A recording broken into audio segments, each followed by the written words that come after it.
you want to run. You had the option, dude, right there to break away from the fucking rat That's right. race, and you didn't even take it. But that's why it has to be passive. Well, welcome to another episode of Breakaway from the Rat Race. And today our guest ghosted us. So here it is, myself and my co-host, Antoine Martel, my son, I was about to say my brother, my son and business partner. And, so we kind of, so it's nice to be here. Thank you for joining me and taking advantage of the studio here. Yeah. All right. Might as well.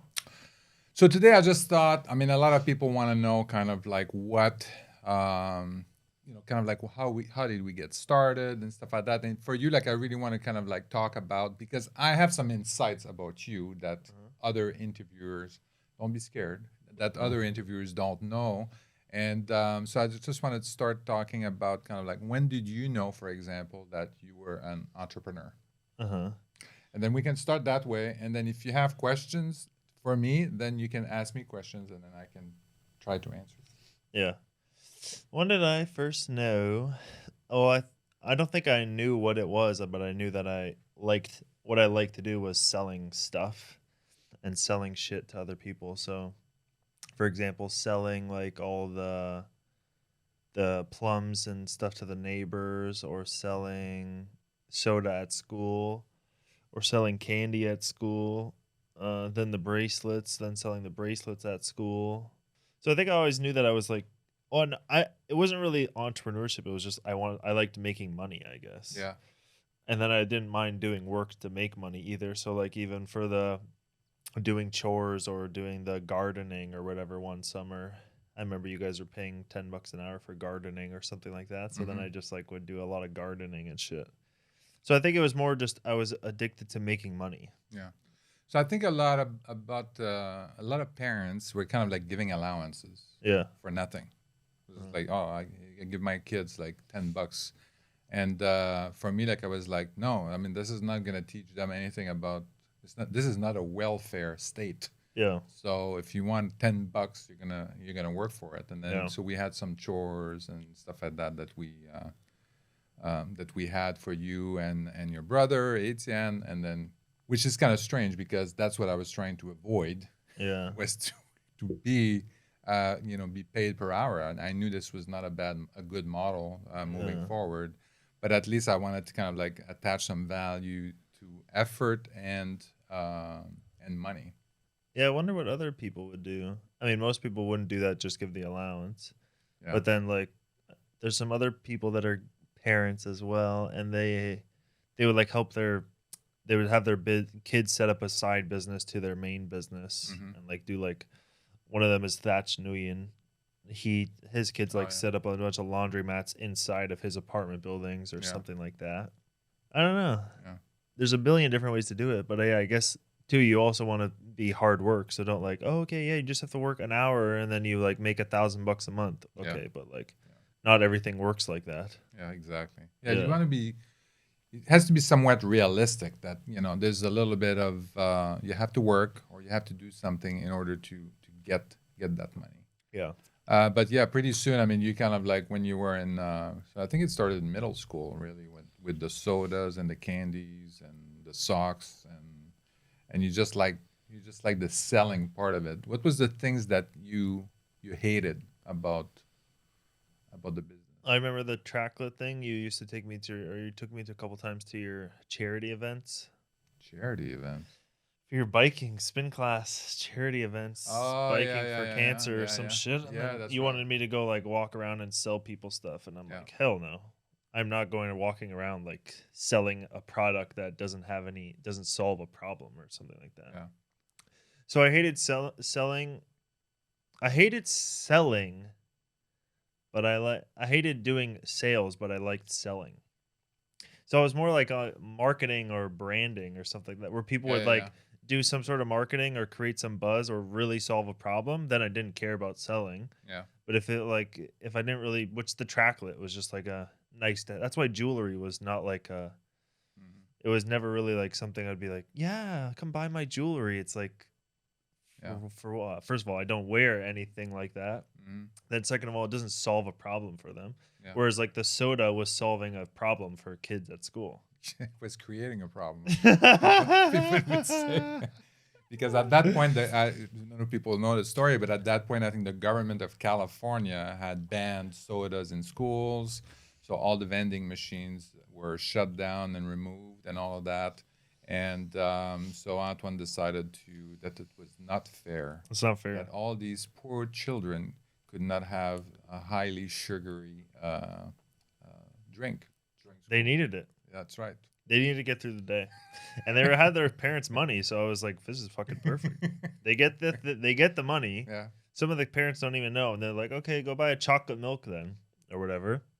And then I would just fuck that. We want soda, so I would go buy the Mountain Dew, bring it on a skateboard to school, or take it on the bus to school, put it in a locker. I don't know how I kept it cold. Maybe it was just cold because I would pick it up in the morning. I think Well, it was California. I think everything was kind of cold. That's why we moved to Florida. New Floridian talk. So but I mean, also there was a little bit of what's the word, like when they removed the sodas, but then they added they had orange juice. Yeah, chocolate milk. And chocolate milk. I mean, both of those. I don't know about the chocolate milk, but I mean, orange juice has the same amount of sugar. Yeah. As as a soda. So it's Yeah.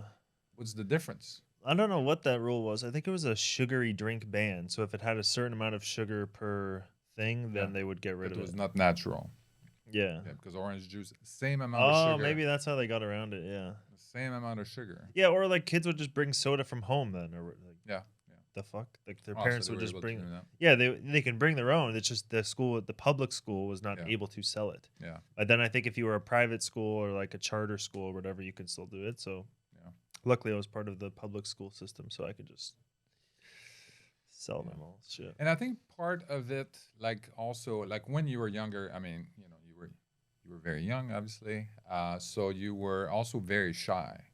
I mean, for you having to go and talk to people, or when I was doing the spin class for charity and stuff like that, and then you having to go and walk around with sweaty adults and then sell tracklets and stuff like that. I mean, you were very shy at that point. You were not, you didn't want to talk to strangers. Yeah. I guess that's partially what the school taught you. Don't talk to strangers. Yeah, the government comes. Yeah, that's right. To school. But that was strange. I mean, a lot of people don't know how shy you were and how difficult it was to kind of talk to people. Yeah.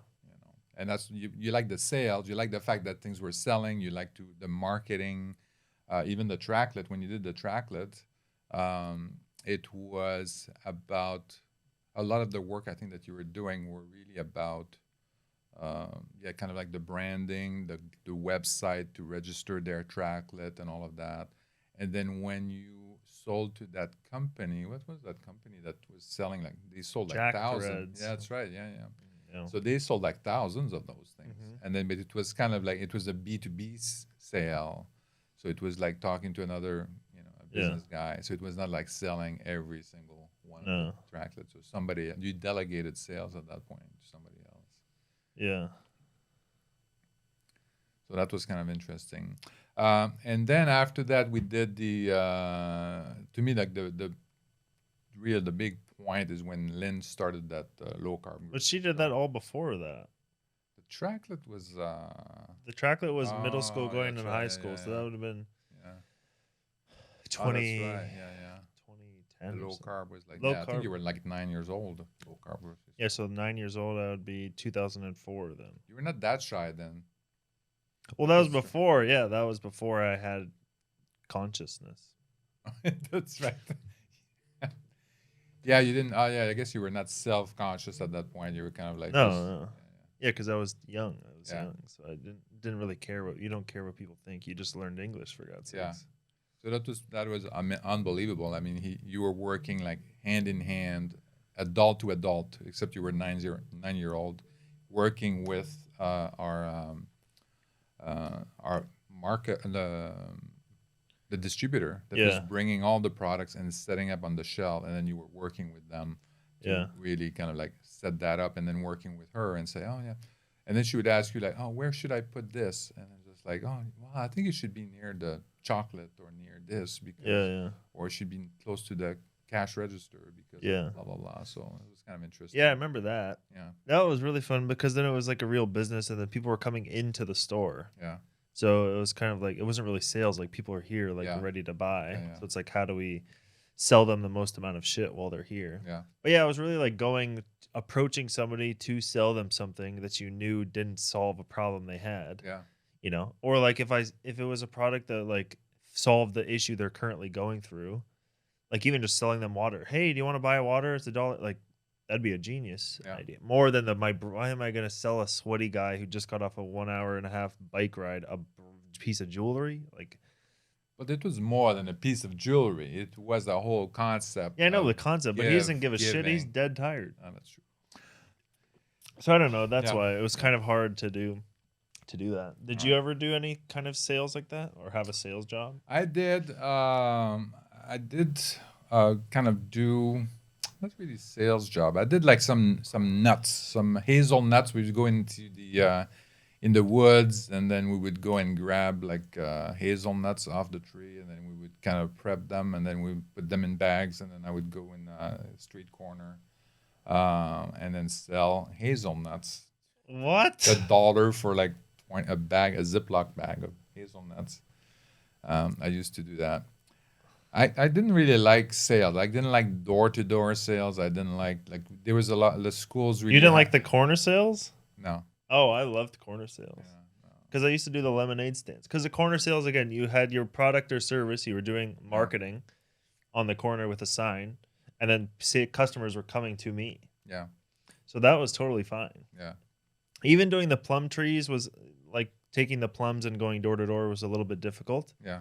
Because you're like approaching somebody with no branding or no marketing. Like, who the hell are you? Yeah. And you want me to buy your fruits. The only reason we sold was because how young we were. Yeah. And it was like 2 kids in a wheelbarrow, like with a little, handmade sign. I mean, who wouldn't give them a couple bucks? Yeah. So that's why it was great marketing. Yeah, because one of them is kind of like you're there, and then people approach you. You already have kind of like semi-sold. Yeah. So you have a warm lead. Yeah, exactly. But then when you go door to door, I mean, you're disrupting what they're doing, and you have very cold lead. Like why are you bothering me? Yeah, exactly. I had to get off my couch. I was watching my program. Yeah, exactly. Yeah, so for me, like I didn't like that. I mean, my high school, they and the clubs that were in. I mean, the way they would raise money was always selling chocolate bars door to door and selling raffle tickets and stuff like that. And I didn't like that. I didn't like going door to door. I was not something that I enjoyed. Yeah. I was much more on the problem solving kind of thing too. Like when later on in my career, like working with customers, B2B and stuff like that, and then solving their problems. But that's kind of that came much later. A lot of the sales that I had at a young age were just like chocolate bars, raffle tickets, and all that BS. I didn't like that at all. Really? Yeah. And you would do that with your friends from school? No, it's by myself after school. No, but you did it with your friends at school, right? Well, everybody individually did it. Oh. Yeah. You didn't have any partners in the woods? Antoine, I don't have any friends. Jesus Christ. Even then. God damn. So then what do you want to do? You want to talk about kind of like how we got started in real estate and stuff like that? Sure.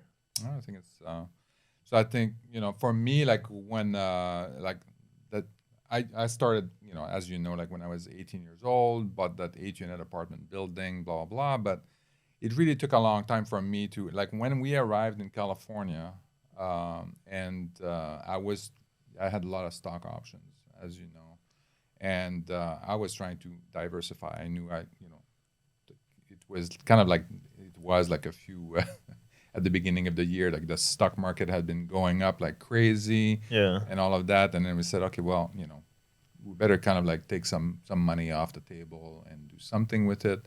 Then I was looking at apartment buildings in California, and then the numbers didn't make any sense. So So I was Yeah. familiar already with, apartment buildings because of the 8-unit apartment building that I had bought. So I knew how to run the numbers, but then the numbers didn't make sense. I would have to put a lot of money down, and the returns, the cash on cash return wouldn't make any sense. It would cash Yeah. flow, but it wouldn't make any sense. Then I said, well, I might as well just keep it in the stock market. And then at that point, I was kind of like, What were you making on this? Because this was 2001 before it yeah, crashed. yeah.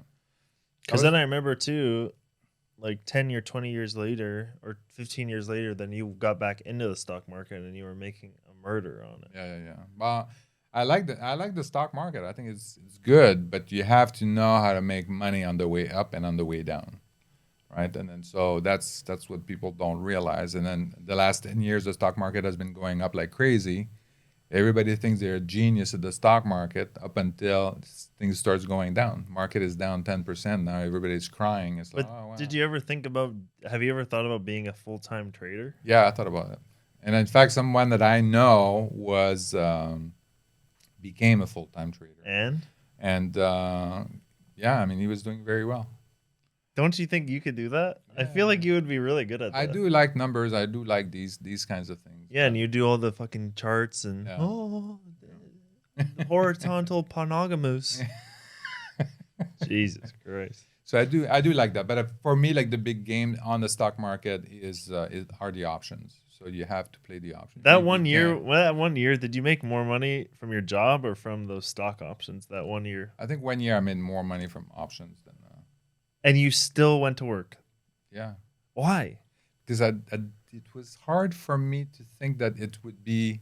I always thought that I was lucky, like I can't replicate that. You can't beat the stock market, consistently year after year after year. So I thought, I was lucky this year and this year, and then holy shit. And then I didn't think it was. Yeah, I couldn't replicate that. But okay, so what happened? I know it was a lot of work. So that was it. One really good year that you had in the stock market. Yeah, there was one. And then what happened like the next year? Why didn't it? The next year, I think the next year that was okay. I think I probably took some money off the table, and I was. Oh, okay. And then I was kind of like being a little bit more careful and stuff like that. And again, you have to have. So I did well that year, the couple of years and stuff like that. But you have to be kind of like a pro. So I was doing it, but I didn't have. You need to have like a cash management system. You need to know, okay, well, how much every bet they're kind of like bets, right? So every bet you make, you have to say, well, what's percentage of my cash am I going to allocate to this to minimize risk, kind of like and maximize the return to a certain extent, so that I can take multiple bets and then make it. So that's one thing about it. And then you have to monitor what transaction. You have to have a journal that says, okay, well, I did this transaction. So I didn't have any of these processes in place. I was kind of like willy-nilly, kind of like doing my transactions and say, okay, yeah, I'm going to do this, I'm going to do that. But it was not a system that I was, and that's why I said, well, I was lucky. If it had been a system that I had established for cash management, for transaction, I had journaled all my transaction, and I knew that this is what you have to buy this at that price, and blah blah blah, and figure out the stocks. I was only doing that with 10 stocks. I was only monitoring 10 stocks. Forget the rest. You don't need to know the whole stock market. You just need to focus on 10 stocks that do this, and then and then you can do that. Well, because I remember when I was a kid too, I think you made me buy some stocks or something with $80 or something. So I made an account, and I saw like Zoomies, for example. During the summer, the sales would go up, and then winter, the stock price would drop. Obviously, because it was like a skateboard. Nobody skateboards in the winter. So then I was like, oh wow, it's okay. Well, it's December, so I'll buy it, and then I'll just sell it in June. And it just was like, I turned $80 to like $150 or whatever, $120, and I was like, woo! So I sold it at the top, and then I was rich. Well, exactly. I mean, if you find things like that are seasonal, there's also there's a lot of different strategies, and some of the strategies involve like, there are people tracking trends about whenever a company make an announcement. like Apple, or maybe not, Apple is a bad example. Whenever some of these companies make an announcement, their stock price go up by 5%. Yeah. It's been like that, like quarter after quarter after quarter. So what people do, they just assume that this is what's going to happen, and then they put a call option on those stocks, and then and then they make money that way. Wow. But you did options as well, right? Later on. Yeah, I did Yeah. options, and then I probably broke even. Like I Oh, made yeah. a lot of money on some, and then I lost a lot of money. Yeah, on yeah, others. yeah, Lost everything. yeah. Yeah, it's easy to lose. Also, it's easy to make a lot of money, but it's also easy to lose.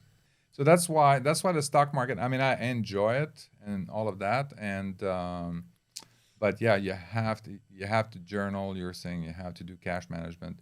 And I was actually doing an exercise on the side with my money to see kind of what's that called? Covered calls. Can I Yeah. do covered calls on a regular basis to have cash flow month after month, sufficient cash flow month after month? And Eh? what was that cash flow? And yeah, you can actually, and it's you don't need as that much money to do that. But for some reason, I got busy with other things, and then I like That's realistic exactly stuff. why you should have quit. Well, but this is why you want to have things. You want to run. You had the option, dude, right there to break away from the fucking rat That's right. race, and you didn't even take it. But that's why it has to be passive. These stock options. I mean, I had to look at that Yeah, I guess so. every month, and then I would look at it and say, okay, well, blah blah blah. This is what happened. So I would book like call options for like covered calls for the next 2 or 3 months and stuff like that. And then some of the calls would come due, or either they were executed or they fell back. Yeah. And then I was able to then I would have to do something with that money. And so for people that don't understand what covered calls are, is basically you're buying a call options to you're selling a call option on stocks you already have. So there's a contract. So you have let's say you have stocks for Apple, and you say, now I'm going to sell a contract for these stocks, so for somebody to buy these stocks that I own to at a specific price. And then if the price goes higher than that, then that person that bought my contract, my call option, is going to be paying me that amount of money. They're going to execute the contract, exercise the contract. If it doesn't hit that number, then they're not going to exercise the contract, and I just keep the money. But they basically are selling the contract, and this is the advantage. So you have to pick. That's a covered call. That's called a covered call. So covered because you have the underlying stock. So you bought the stock, Yeah. then you sold a contract That's right. to be like, hey, dude, you're gonna buy the stock if it goes to 120, right? That's right. Yeah. But you sell them at 120 or at what you bought them for? So it would be at 120. Yeah. So But why would who the hell would agree to that? Why people would people that think that's going to go higher than 120. So I'm gonna if I think the Apple stock is gonna go above 130, and you're selling it to me at 120, I'm gonna buy it. But okay. Oh, I see. A Right. covered. Okay, so you bought the stock for $100. Yeah. You bought one stock. Then you go say, "Hey, Billy, you're gonna buy the stock for 120 in two." Is there a time period as Yeah, well? there's a time In period. 2 months, and then Billy goes and 2 months later he refreshes, and the stock's at 140, and he's like, "Fuck yeah, I bought this at 120." Yeah, that's right. So he'd be giving So me he makes 120. money. So he makes money as well. Yeah, that's right. Oh, I see. But so is he buying a call option? Yeah, that's right. Oh, I'm selling the call option, the option to buy my stock. yeah. So that's how it works. So as long as you pick the right stock, as long as because some of the stocks they don't pay that much. The call option, when you sell the call options, it doesn't make that much money. So you want to avoid those, and then you want to make sure that whatever price of the call options, it's something that you want to find something reasonable that's going to maximize your return. So it's kind of hard to explain, and this is why it's important to journal your transaction and figure out, okay, well, this is the stock, this is the situation, this is the current stock price, blah blah blah, and these are the options, and then this is what I'm doing But how does it give you cash flow then? It gives you cash flow because the moment I sell that contract, I'm getting money. So maybe these 100 shares and stuff like that, somebody is paying me $350 or $500 to buy these call options. Yeah. If they can't exercise them, that money is mine. If they exercise them, they buy the underlying stock at the strike price at 120 or whatever. So I make then I get the cash. Wait, so you make money either way? Well, the one way you make money either way. Yeah. How do you lose money? You don't make as much money if it goes if the stock goes way above your strike price, then you don't make that. Okay, money sure, but who because you cares agree about to that? Well, I mean, Wait, how do you lose money in this scenario? You don't lose money. You don't lose money. So you found a way to make. But the return is not that good. That's the thing, right? So. Yeah, but it's genius. What would be like an average return? So, so the average return that I was able to get, I did it like for 6 months and stuff like that, was about 40-45%. Annualized or annualized? Yeah. But you have to do it you have to buy a lot of consistently. No. Well, it depends how much money you want to make. But couldn't you set up a system to be like, if the thing looks like this or looks like this, then buy it? That would be very complicated. Really? But yeah, so I was looking at so there's also the charts and stuff like that. So there's a website called Bar Charts, and then they actually analyze a lot of these covered calls for you, and they tell you what the expected return is and all of that. So you could export that, and I did kind of export that into kind of in a spreadsheet that would kind of analyze and flag some of these the best calls that I could get and stuff like that. Got it. So you found a way to make a 40% return in 6 months, and then you're like, nah. It's a lot of I have to consistently do that, and then I mean, of course, the more money you have, the better it is. But yeah, that's what you can live off of that. Oh boy. But as you can tell, I mean, because it's work, it's not passive income. Then I stopped doing it. It was too. So imagine if this was the money that I had to live on, and then. Well, it's also pretty stressful, the stock market. Yeah. And then you also don't have as much control, so I get it as well. Because you can't really control if the stock goes up or down or whatever. Or if the whole market takes a shit, then there's nothing you can do. Yeah.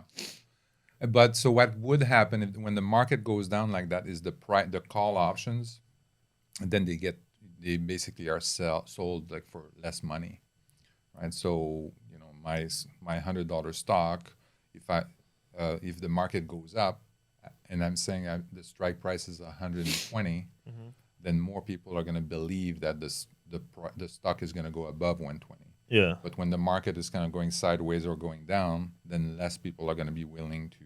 I see. Which would affect your covered call returns. So the demand for that call is lower. So and what happens? With that, Got it. So the price goes down. So it's only good if the market's going up. The covered call. It still works. I mean, you just have to Couldn't find you put the a covered put? Yeah, you could do that. Well, the covered call is really kind of like a put. Well, what's the one where it goes down? Yeah, the put is the one when you go down. There's probably another strategy that does the opposite of that. Covered liquidation. So, but I mean, so there's so many strategies. I mean, you just yeah. You have to do that. All right, so you did that, made a bunch of money, and then you said, "No, I don't want to make money." So then you started doing.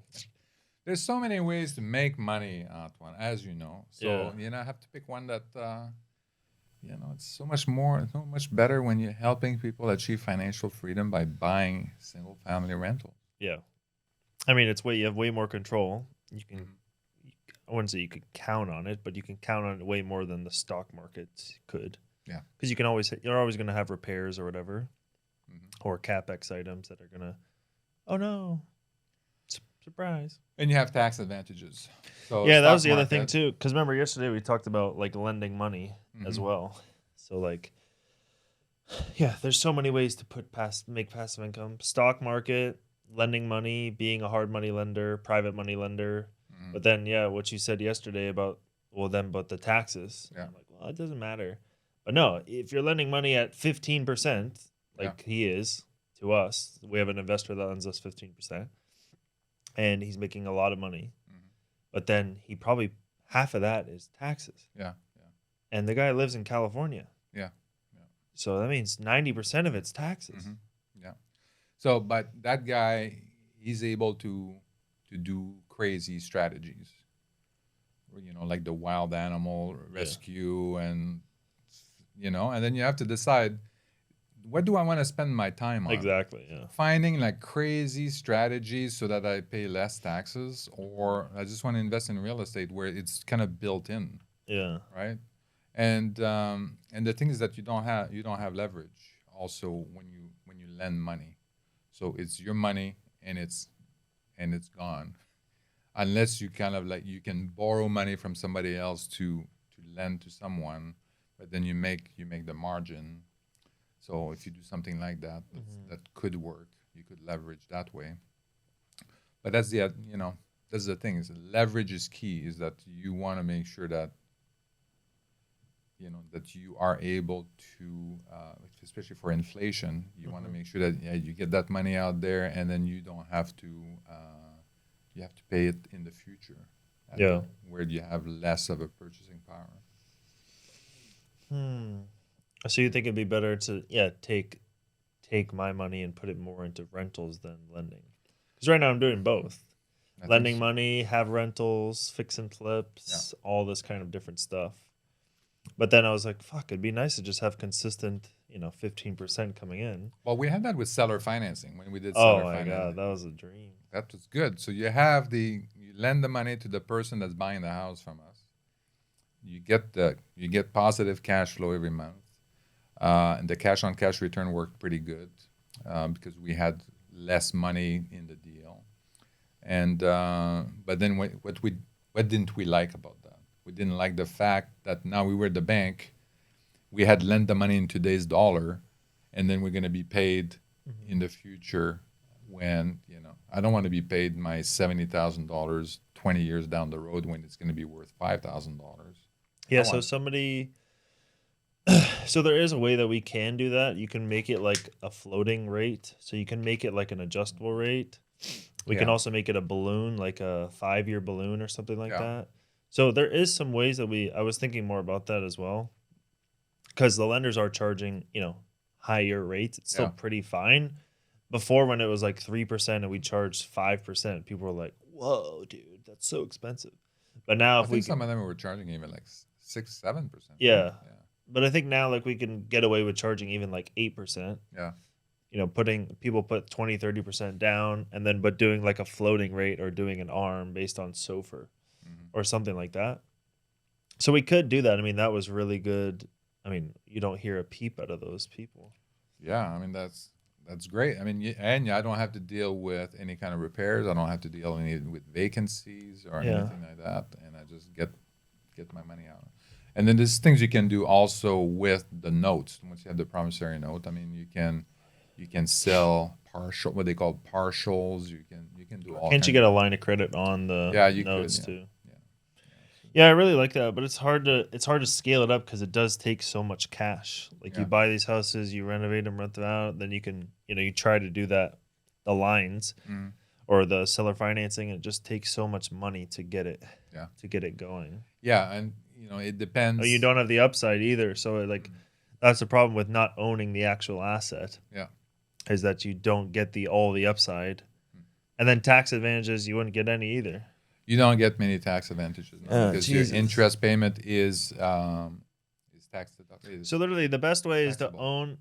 So even though all those other ones are I guess, or maybe a little bit of both, a little bit of having something guaranteed, which half of it's going to be eaten up by taxes. Yeah. So what some people do, they sell partials. So you have like a 30-year payment. So they sell the first 10 years of the note. Because the first 10 years of the notes is when the interest is the highest. So they reduce their taxes that way.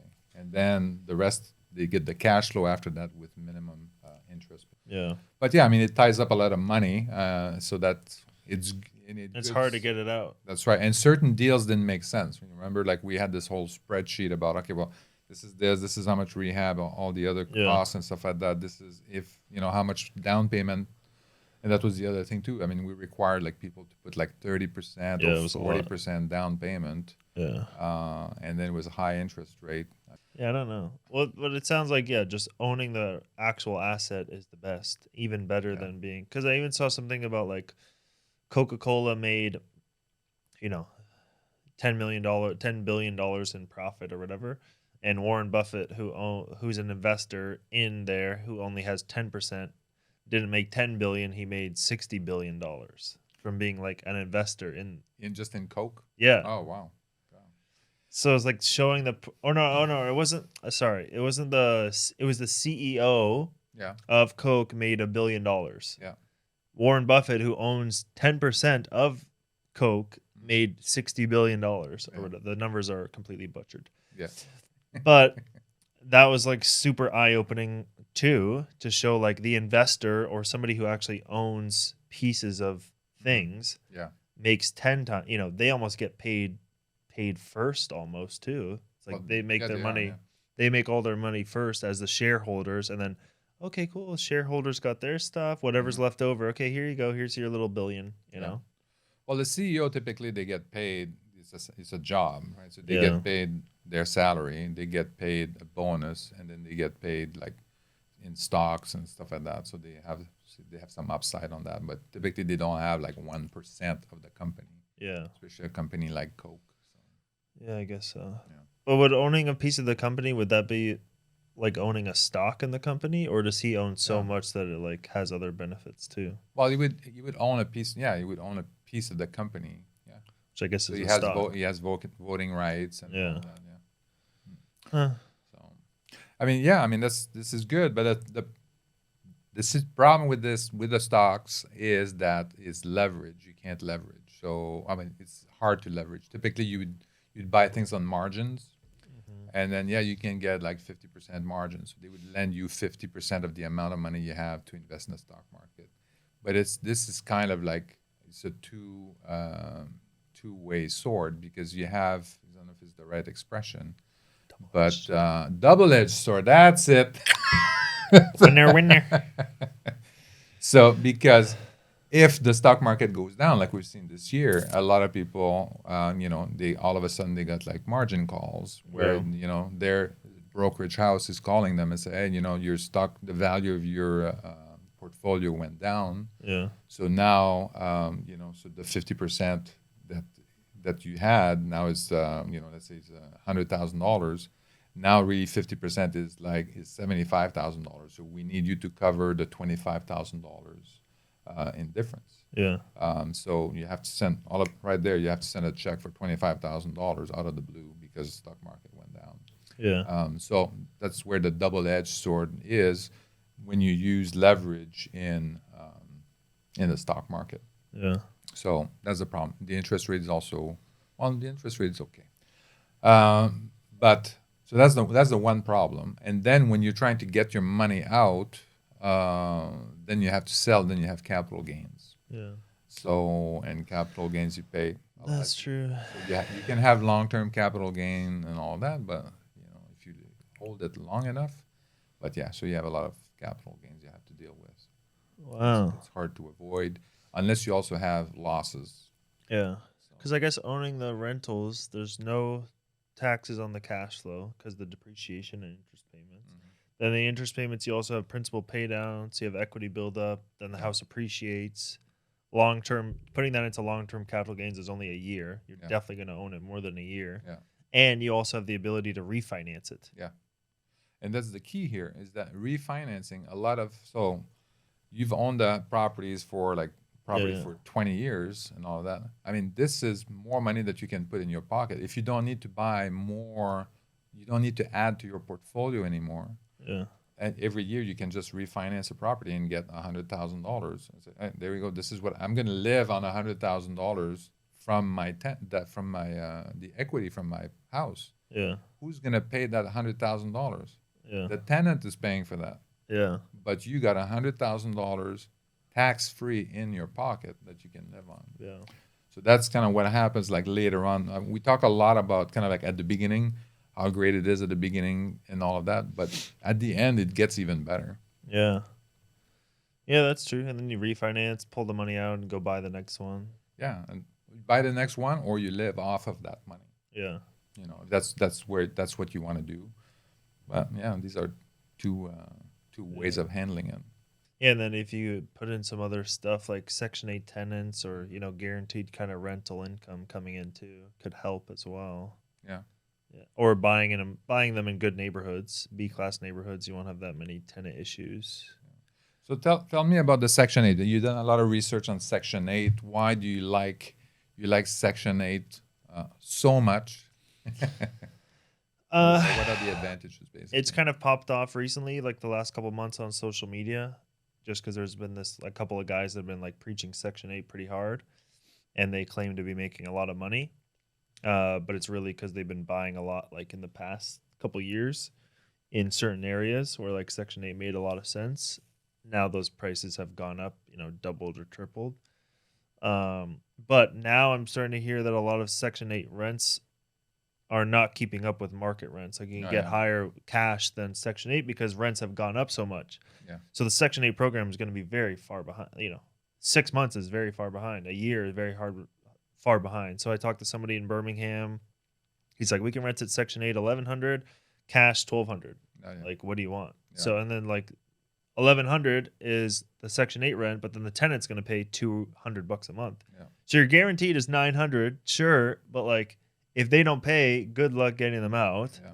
Because even if they don't pay their $200 or $300, so it's really $900 versus $1,200 with cash tenant. Okay. So as long as you're in a good place that you can get those tenants out quickly and easily, I agree. Like if you're in like maybe a Detroit or something, like a Detroit proper, you probably want to do Section 8 and take the lower rent because it takes longer to get a tenant out. But if you're in like Ohio or Tennessee or some other place where it's super easy to get the tenant out, like 45 days, like Ohio, Tennessee, Alabama, then I would just take whatever's highest, cash tenant or Section 8. Yeah. Because Section 8 does come with its problems too. I mean, there's a lot of problems with Section 8. Like you have the annual inspection. The tenants tend to bang up the place a lot. You don't get security deposits. There's just and then property managers don't really, like, they're not like bred in. I was looking around, like, find me the best property management company, Section 8 property manager in America. So I had Thierry go look that up. I'm like, go try to find somebody like, we manage only Section 8 rentals in these 3 cities. Like that. You found people? No. Like that? Oh yeah. But that would be great. Like that'd be fantastic. Yeah. That's a fantastic idea. Or even like having a company that sold turnkey Section 8 rentals. Yeah. So there's this guy who's a real estate investor, realtor in Detroit who does that. He'll buy these houses for 30, 40K. He'll buy them for 30, 40K, rehab them, put a Section 8 tenant in. They make great money, but the houses don't appraise because they're in rough areas. So his model would be perfect if he did turnkey Section 8 rentals with seller financing. Oh yeah. So he would make a murder. Yeah. And he should probably do that. But now he says, oh, you have to come and buy it with cash. Yeah. So he's making these people come and buy the houses cash. Nobody's going to throw 120K at a duplex in the hood, no matter how much money it makes. Yeah. So, and he's very, very hard to deal with. But I don't know. I think there's a lot of opportunities with Section 8, but nobody's made it like a done for you kind of service. Yeah. Like I wish I could just go to one of these markets. Here's a Section 8, or not even like the property manager. Here's a bunch of, Section 8 rentals that have guaranteed income and and somebody who just like gets them all done and ready and pass the Section 8 inspection. Yeah. So that's what I've been trying to find on the MLS. I'll go on the MLS, try to find houses with Section 8 rents guaranteed. But fuck, you buy them. As soon as you buy them, HVAC's out, tenant complaints, tenant leaves, tenant like it's just a complete. So like, with MartelTurnkey, a lot of those pieces are done for them and they're in good neighborhoods. So they don't necessarily need to be Section 8, but I was just researching like, okay, can we add Section 8? Because there's so much hype around it. Could we add Section 8 into the mix to make our product better? But I don't think the answer is yes. Even though there's so many people like, one of the guys online is like, yeah, you can make $500 a month on a $80,000 house. I'm like, please show me where the fuck you do that. I can't find it. So. And we had that guy in like was it in Baltimore that Also $500 a month because he has his own property management company. Oh, okay. So I'm like, yeah, no shit, Sherlock. You don't have a property management fee for $1,200. Okay, that's an extra $120 a month. Yeah. Somebody would normally make $300. Okay, now you're at $450. Yeah. Yeah. Okay, you're there. Yeah. Sure, because you're not including the normal shit. Yeah, the normal stuff. Yeah. You're not comparing the same thing. Yeah. So yeah, been doing a lot of research on that to see if it makes sense, and I don't know, because there's been so much hype around. I was like, okay, there must be something here, and everywhere I look, it's like, no, it's just normal shit. It's just people put Section 8 in guaranteed rents. It's like, if there was maybe there used to be a huge discrepancy, or maybe some areas there are still a huge discrepancy, but I don't see it because you can go look it up online.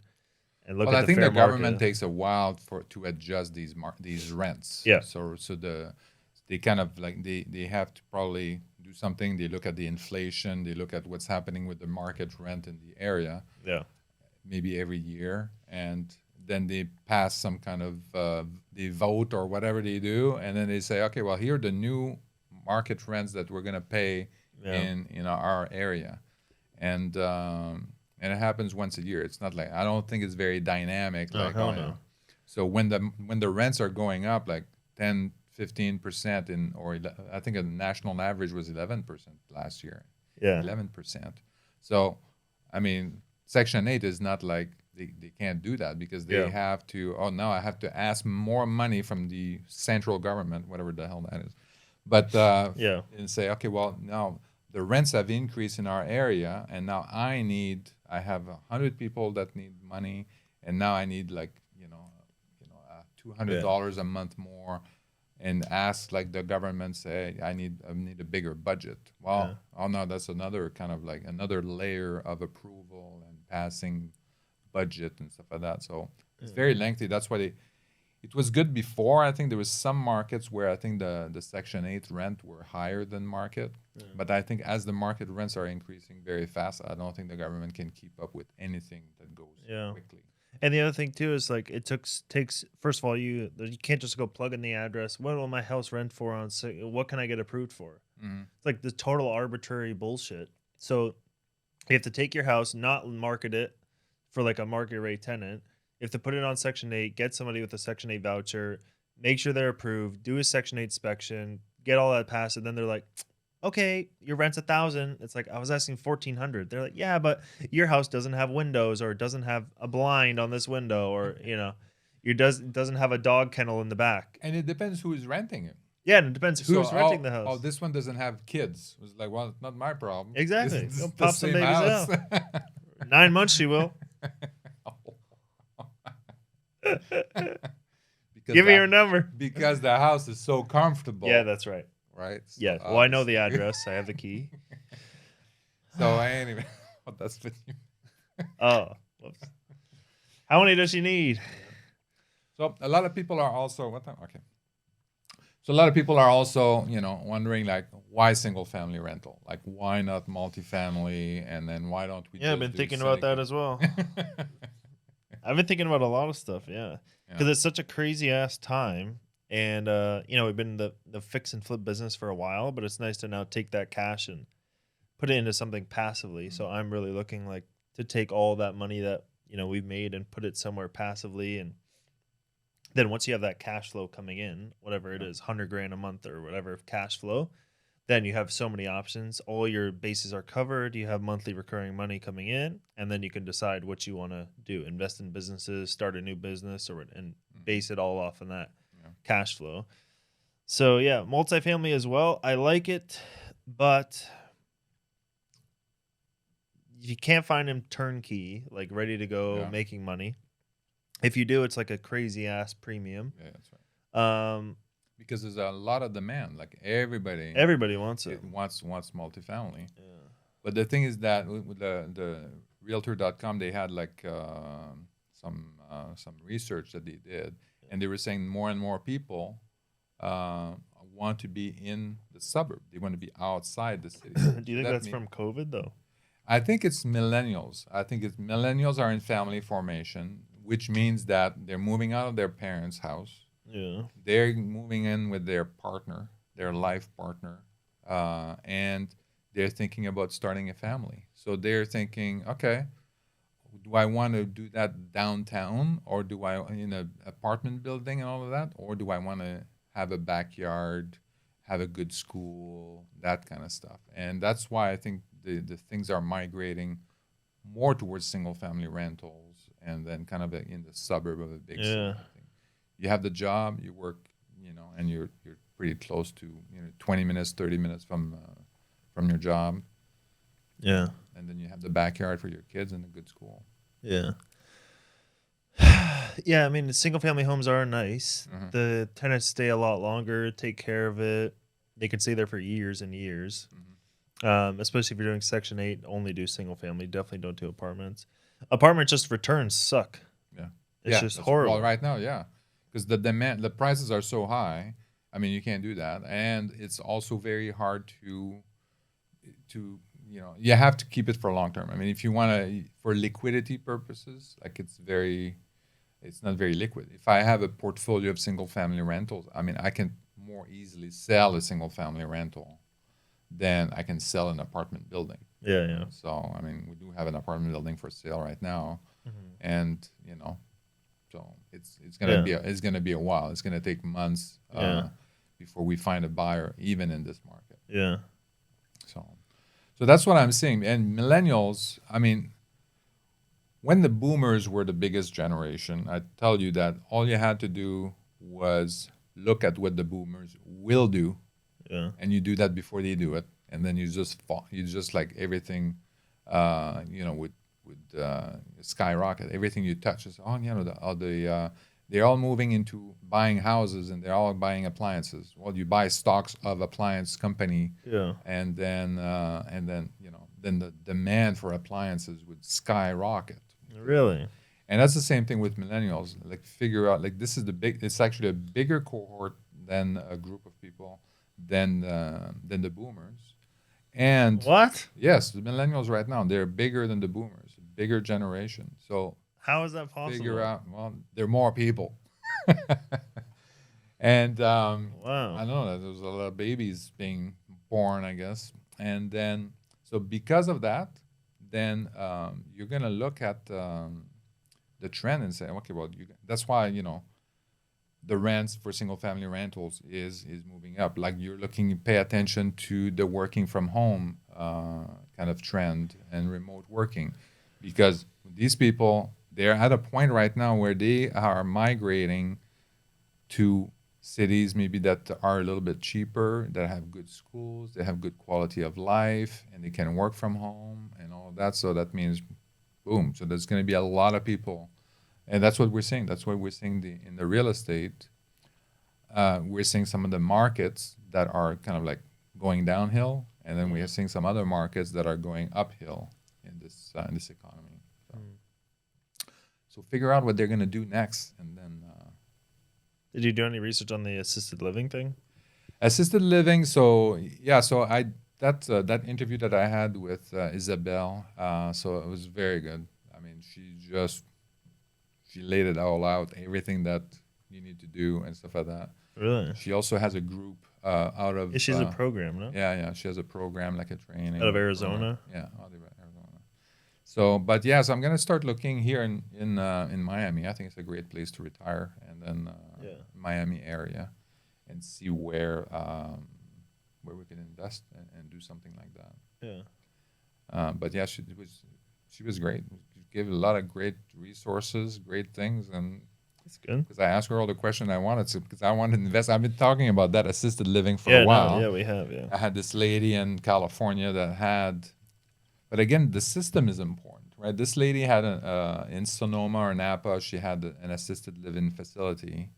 She was doing very well, and then I was talking to her about, okay, well, how do you do it? How do you do it? And said, I want to do it in Memphis or Cleveland or whatever. I said, what kind of house do you need? And we would find houses and stuff like that, and nothing really. She didn't really know like what needed to be done. Like there was not a systematic approach for doing it. But this Isabel Guerrera was, she said, oh yeah, this is the first person you need to hire. It's a licensed assisted living administrator. And there's a course that need to be certified by the state, and then they're going to hire all the staff. You don't have to worry about anything. You find the property. This is the kind of property you need to find, blah, blah, blah. And it was. You have to renovate the property? You do have to renovate the property to meet the standards for assisted living. And then does that assisted living person kind of like manage the renovation and get it? They wouldn't manage the renovations. They would manage the staff, the marketing. But how do you get it like approved? Would she help you in getting the license for the actual like house? So that's separate. So the license from the house, you would kind of like work with a contractor, I guess, and then say, okay, well, these are the specs that we need to do for the house. Yeah. You can work with the assisted the administrator and say, hey, this is the layout of this house, or you can involve that person. Because the state has to come do like an inspection. They have to do an inspection. Yeah, it's actually she was saying it's the fire marshal for some reason that does that. But maybe there's a health, the health department has to do something also. Okay, because then you get the license, then you just hire this one chick and she just does everything? Yeah, that's right. She manages everything. She finds the people, all of that. And you can be involved at any level that you want. So if you want to be more hands-on, you want to push wheelchairs and stuff like that, and talk to. Did she give an example of like where, like what price point of homes it makes sense, or how much money they make, or? So it depends. So if you go on each of the states, they have somewhere. And she mentions the website. There's a website where they tell you all the assisted living rates per state. Yeah. And then you kind of so this is the minimum that they would pay, or the average would pay. Right? Yeah. So there's a rate table, and then you say, oh, I'm in this area, I'm in this county. This is the rate for assisted living for one person for this kind of room, or something like that. Wow. You can charge above that if you want, but but the national average is $4,500 per person per month per room. Did she say like how much profit her clients make or something?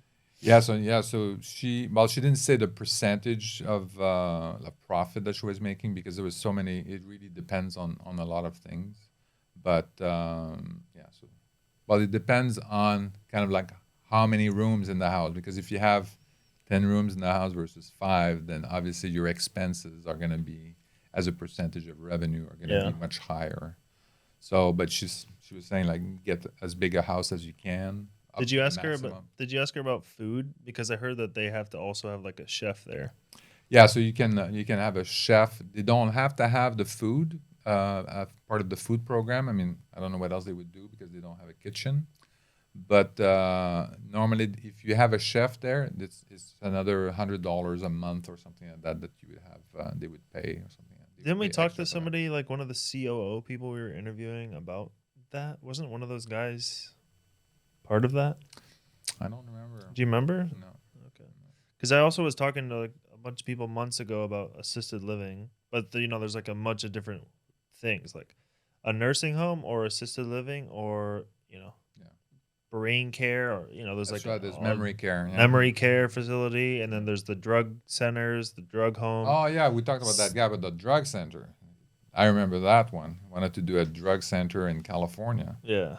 So. I definitely like the assisted living more. It's just I think he was looking at what the highest they pay for is like the drug abuse centers, or whatever, the rehab centers. But the thing, like everything else, and this is why we didn't do the deal with that guy. Like I didn't feel that he had a system in place. He knew exactly, this is what you need to do. You need to do this. You need to do that. You need to do this. Don't worry about all the SOPs, the process, all of that, the system, all of that.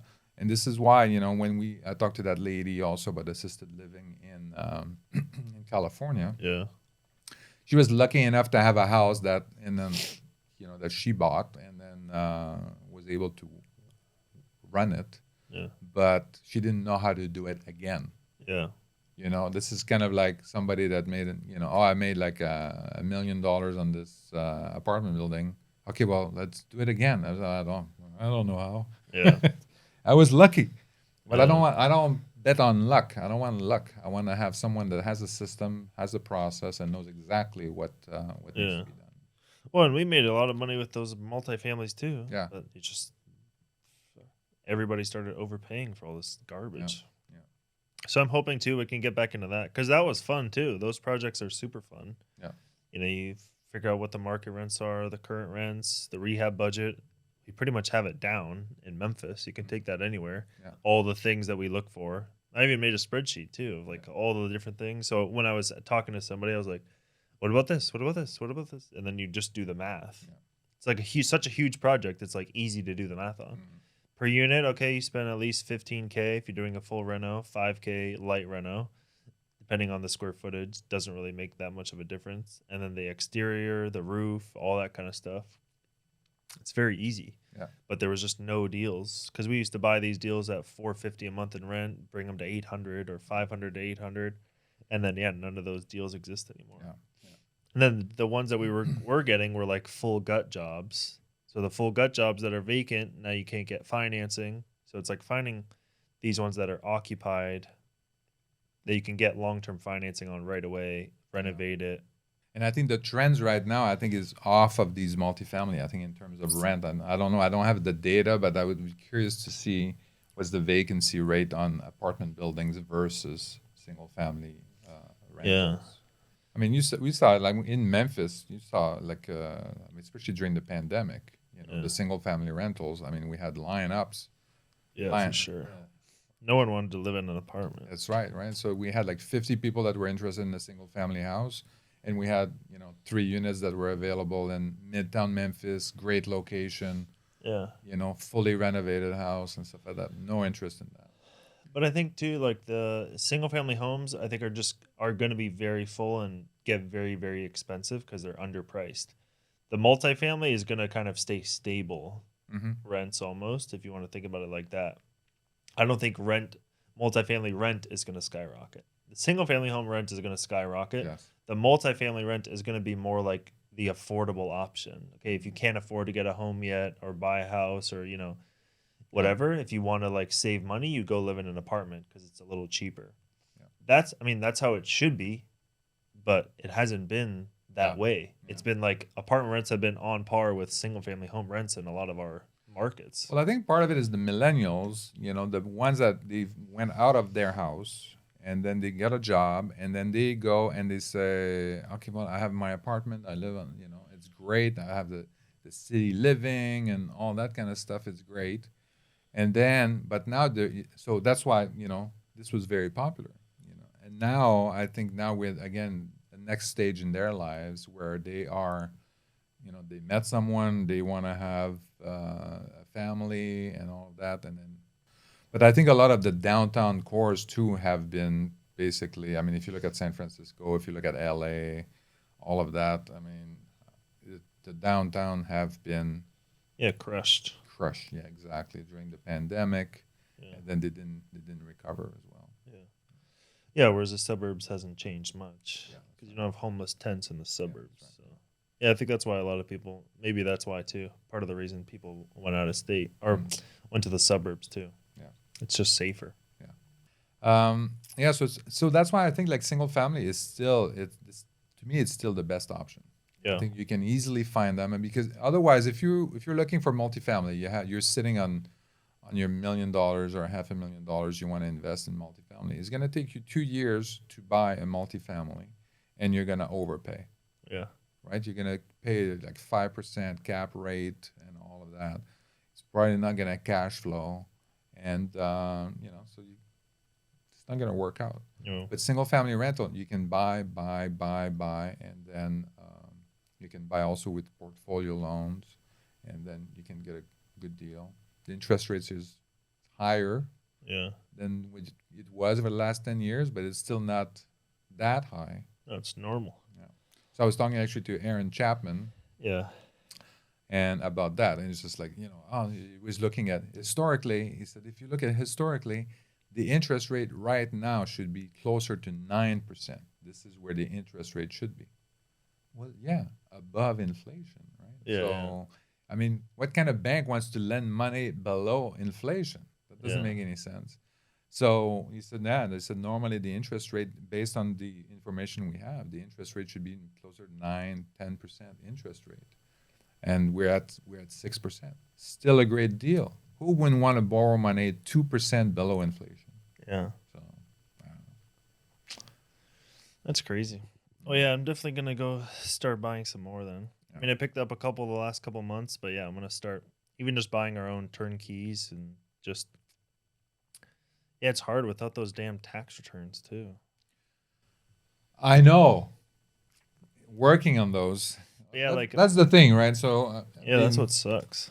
we have a lot. We have a lot of companies. We have a lot of things going on, and then these tax returns take forever. Yeah. So yeah. So Yeah, but maybe I'll use like a hard money lender for the meantime, and then refinance them later or something like that. Because yeah, I think it's a great time to buy. And also too, like we have the inventory. There's a ton of inventory out there right now. Yeah. And if you're not buying houses right now, I don't know what the hell you're waiting for. But you have like the luxury of choice. There's so much inventory. Financing, inflation's going up. Interest rates are staying the same. What the hell is going on? So yeah, it's the perfect time to buy. I mean, yeah, I know people are afraid of the 6% interest rate right now, but it's still below inflation. It's below where it should be. yeah, And it's higher than the 2% that it was was for the last 10 years. Yeah. But the 2% was never a real thing. Yeah. That should have, it was because we were in a very tough time, and this is why the interest rates were so low. Yeah. So. Yeah, and compared to other investments too, like, the tax advantage, like we talked about, the tax advantages and all that kind of stuff. Yeah. Then assisted living would be great. I mean, I'm also looking at self-storage. That's another one that would be kind of interesting to look into. Just must be super low returns. It's pretty well. The thing is that there's a lot of add-ons that you can do. So a lot of the people. So I interviewed like a couple of guys. Like one of them was Fernando Angelucci, something like that. So on one of the episodes. Yeah. So talking about self-storage, you really explained very well kind of like all the different stages, all the things that you need to do. Yeah. But the big advantage is that you can be in any state now. You don't have to be in landlord-friendly states, so you're not stuck to that. So you can really find the states that have the best returns. And you have a lot of add-ons. So it's much more like running a business now. Mm-hmm. So you say, I can help people pack boxes, do shipping. Because people use these facilities as their warehouse for their business. Oh yeah. Right. So that I can do truck rental. I can do. So they just keep adding on additional services that, and if you're willing to do that, I mean, you can. Yeah, I think the assisted living for sure is better because you can take something like you give an asset its maximum value by putting a bunch of shit on it. Yeah. The self-storage is kind of like you can maybe increase your return by a couple percent or something like that, but you have to go unless you're going to build a goddamn self-storage, buy land and build the goddamn thing. I feel like a lot of those places are still like overpriced. So a lot of them, what happens is that they're operated by an owner, just like a single owner. It's kind of like what we were doing with the apartment buildings too, like they're owner operator, and then they're kind of tired of doing that. And then they haven't maintained it that well, and they don't understand the market, the market dynamics. So then they just, they're ready to sell and do something else. So that's one thing. So if you find these people and you call them, then you can find some good deals and then bring the properties up to make more money. But that's one thing. But assisted living, I think this is a great spot. I mean, Isabel was talking about. I said right now the people that are in the assisted living facilities are the silent generation. So this is the parents of the baby boomers. Baby boomers was the largest generation, so they are not even in assisted living yet. But you just said the millennials are the biggest. Well, they're the big. Yeah, they are the biggest. But right now, the next one right now that's about to go in assisted Yeah. living is gonna be Boomers? the boomers. Right now, she was saying that we're like 1.5 million beds short in assisted living. Wow. Right now with silent generation. Now you have the boomers that are, they're like 5 times the size of the silent generation or four. Yeah. So when they hit the assisted living, I mean, they're gonna be 5 million beds short. Wow. So it's gonna be a massive. Yeah, and it's almost like you'd have to convert all these houses to be these assisted living facilities. Yeah. But then there's a housing shortage. So people are just going to start building facilities for Yeah. assisted living because they'll just be printing money. Well, that's why the single family rental is so great because you Yeah. have, again, this is another exit, basically another exit strategy for these single family rentals, not the ones that we're doing right now, but Why not? well, because normally the ones we have, they're like 3 bedrooms, Oh. so you would want to have more bedrooms, more space. Couldn't you? I mean, But if they're kind of in a compound or in a close by and stuff like that, you could potentially once we buy that street, then we can we can just put gates at each end of the street, yeah. and then have the nurses in the golf carts, and then Yeah, that would be cool. hey, that's an idea. Or you have one house be the kitchen. This is the storage. This is the. You can even have a little train, and it's just like There's a lollipop. yeah, All right. Well, we should definitely look into that. yeah, Yeah. I think so. All right, should we wrap up? Let's do it. All right. Anything else you want to add? Nope. All right. Like and subscribe. We'll see you on the next one. Yes. Cut.